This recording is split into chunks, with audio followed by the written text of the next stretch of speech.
കാണുന്ന ഒരു ഭാഗം കഴിഞ്ഞ് കുറച്ച് ദൂരം കൂടി ഞങ്ങൾ മുന്നോട്ട് വന്നായിരുന്നു.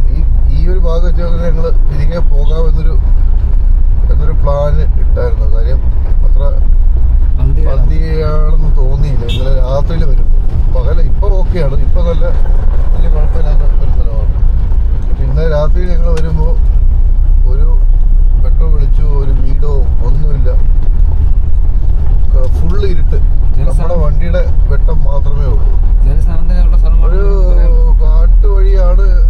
പക്ഷേ കാട്ടുവഴി എന്നതിനേക്കാൾ ഉപരി ഒരു വേറെ എന്തെങ്കിലും ഒരു രീതിയിൽ ഒരു പിടിച്ചുപറിയോ അങ്ങനെയൊക്കെ എന്തെങ്കിലും സംഭവിച്ചാലോ എന്നുള്ളൊരു പേടി മനസ്സിലുണ്ടായിരുന്നു. കാരണം ഞങ്ങൾ കുറച്ച് ദൂരം മുന്നോട്ട് പോയി നോക്കിയിട്ട് ഞങ്ങളങ്ങനെ തിരിച്ചു പോവുകയാണ് ചെയ്തത്. അതായത് ഞങ്ങൾ സിർസിയിലെ റൂം കിട്ടാത്തത് കൊണ്ട് സിർസിയിൽ നിന്ന് ഒരു പെട്രോൾ പമ്പിൻ്റെ സൈഡിലായിട്ട് ഞങ്ങൾ വണ്ടി ഒതുക്കിയിട്ട് അവിടെ കിടന്ന് കുറച്ച് നേരം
ജീവികളുടെ പ്രസൻസ് ഉണ്ടെന്നുള്ള ബോർഡുകൾ അവിടെ അവർ സ്ഥാപിച്ചിട്ടുണ്ട്.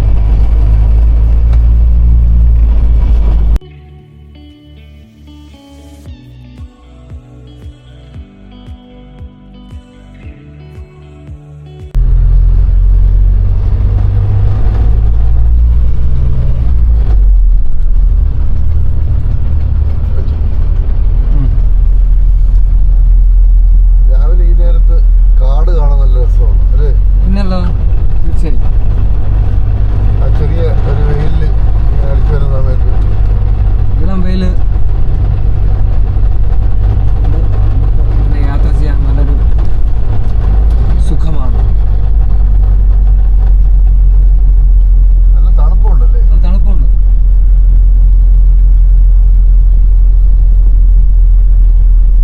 ഡിസംബർ മാസം ആയതുകൊണ്ടാണോ അറിഞ്ഞൂടാ, അതോ ഇവിടെ ഈ കാലാവസ്ഥ ഇങ്ങനെയാണോ? പൊതുവേ ഇവിടെ വൃക്ഷങ്ങളും മരങ്ങളൊക്കെ ഒരുപാട് ഉള്ളതുകൊണ്ട് തണുപ്പ് കൂടുതലായിരിക്കും.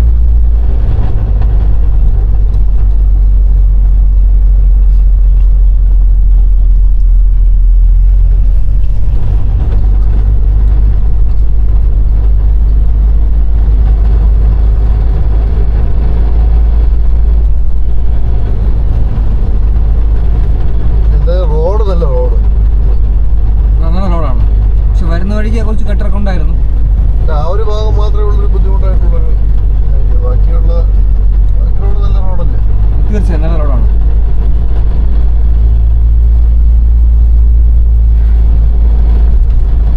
അതുകൊണ്ട് നല്ല ഒരുപാട് ജനവാസമുള്ള മേഖലയാണ് തോന്നുന്നത്. ആ, ജനവാസമുള്ള മേഖലയാണ് തീർച്ചയായും. ജോലിക്കൊക്കെ പോകുന്ന ആൾക്കാർ ഒരുപാട് പേര് വണ്ടികളിൽ പോകുന്നുണ്ട് അല്ലേ?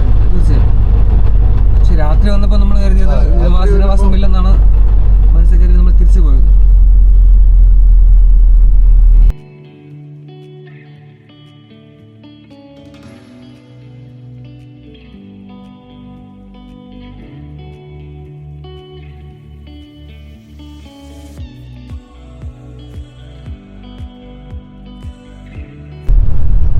കാടാകുമ്പോൾ മൃഗങ്ങളുടെ പ്രസൻസ് ഉണ്ടെന്നുള്ളൊരു ബോർഡ് നിർബന്ധമാണല്ലോ.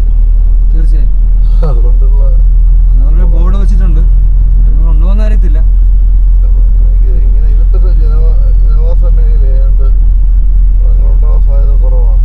അല്ല, അതിന്റെ പ്രസൻസ് എപ്പോഴോ ഫീൽ ചെയ്തുകൊണ്ടാണ് അങ്ങനെ ബോർഡ് വെക്കാൻ കാരണം.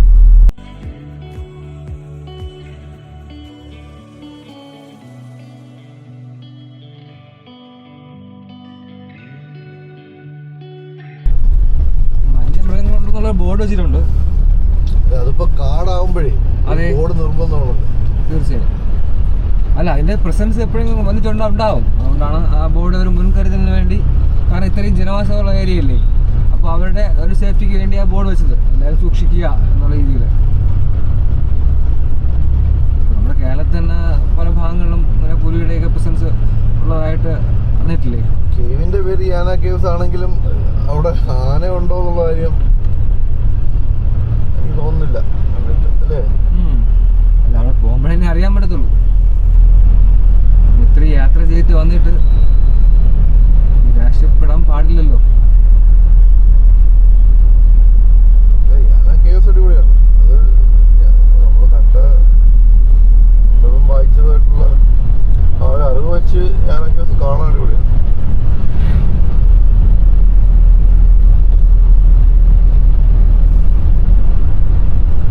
പക്ഷെ രാത്രി വരികയാണെങ്കിൽ നമ്മൾ പെട്ടുപോയേനെ. കാരണം അത്രയ്ക്ക്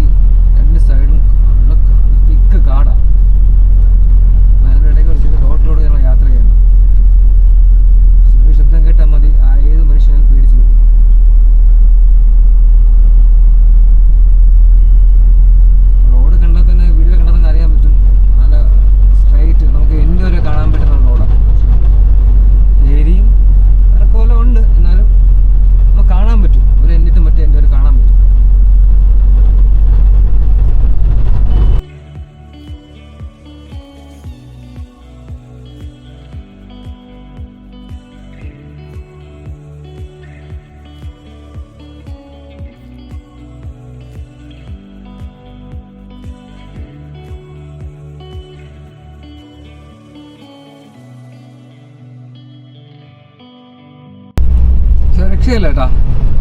നല്ലൊരു ആംബിയൻസ്. നല്ലൊരു ആംബിയൻസ് ആണ് അത്. ഈ വെയിലും കൂടെ വരണം ഇടയ്ക്ക്, ആ മരങ്ങൾക്കിടയിലൂടെ ആ സൂര്യപ്രകാശം വരുമ്പോൾ ഉള്ള ഒരു ഭംഗി.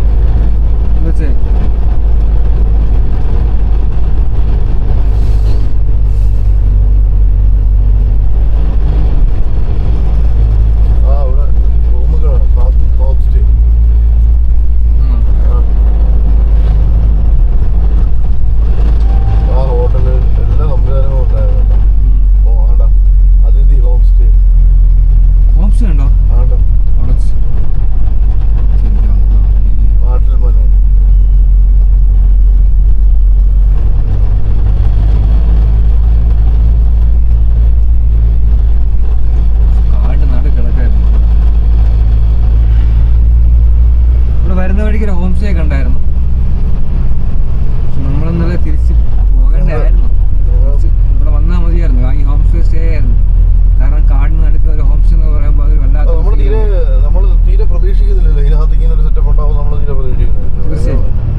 ആംബിയൻസ് കാണുമ്പോൾ നമുക്ക് ആ ഒരു മനസ്സിലൊരു പേടി തോന്നി. അങ്ങനെ നമ്മൾ തിരിച്ചു പോകുന്നത്. ഇനി ഇങ്ങനെ ഒരു യാത്ര എപ്പോഴും പ്ലാൻ ചെയ്യുകയാണെങ്കിൽ ഇവിടുത്തെ നമ്പർ എടുത്ത് ബുക്ക് ചെയ്തിട്ട് വരാം. ഈ കാണുന്നിടയിൽ ഈ ഹോം സ്റ്റേ ഒരു ഡേ ഇവിടെ തങ്ങാം.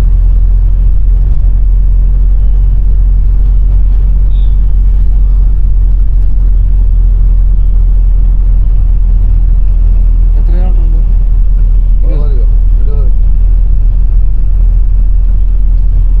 അങ്ങനെ നമ്മൾ കെവിയിൽ അടുത്തുകൊണ്ടിരിക്കുകയാണ്. ലാസ്റ്റ് 20 കിലോമീറ്റർ ഇത്രയേ ഉള്ളൂ.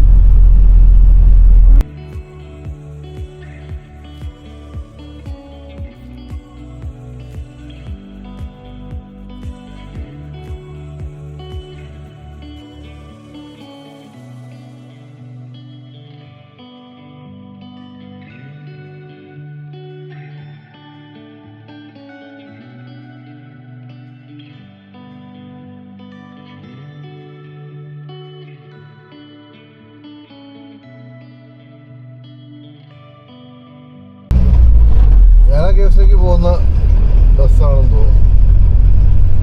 അതെ, പക്ഷെ ബസ് സർവീസ് ഉണ്ട് കേട്ടോ. നൈറ്റിലെ പകലാണെന്ന് തോന്നുന്നു. ഒന്നും കണ്ടില്ല. ഒരു കാറ് മാത്രം കണ്ടേ. കാറ് മാത്രം പാസ് ചെയ്തു. നമ്മളാ വരുന്ന പിന്നെ നമ്മൾ മുമ്പിൽ അങ്ങോട്ട് പിക്കപ്പ് പാസ് ചെയ്തായിരുന്നു.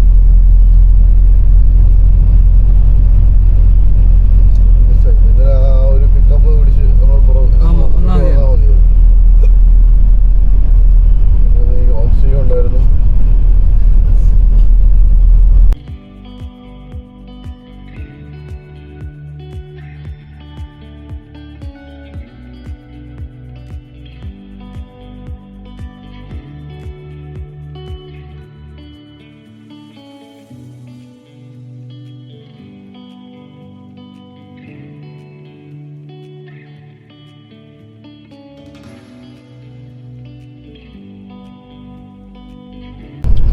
കാടും വൃക്ഷങ്ങളൊക്കെ ഉള്ള സ്ഥലങ്ങളിലൂടെയുള്ള യാത്ര നമ്മുടെ മനസ്സിനും ഒരു കുളിർമയാണ് അല്ലേ?